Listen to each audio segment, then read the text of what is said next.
Hey, my name is Gina. On today's episode, we're going to be talking about how to use an easy winder.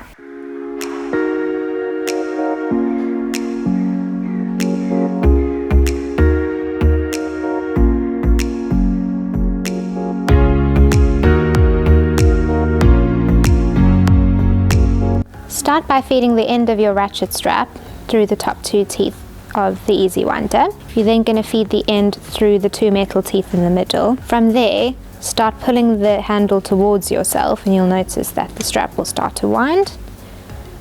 You can just keep pushing it on until it's nice and straight, and then grab the handle and keep winding until you reach the hook.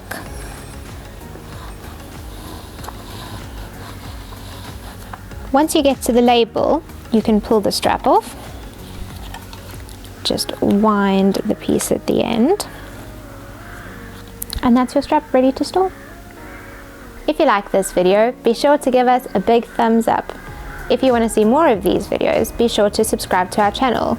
All the products that we show in these videos can be found on our website, which is in the link in the description.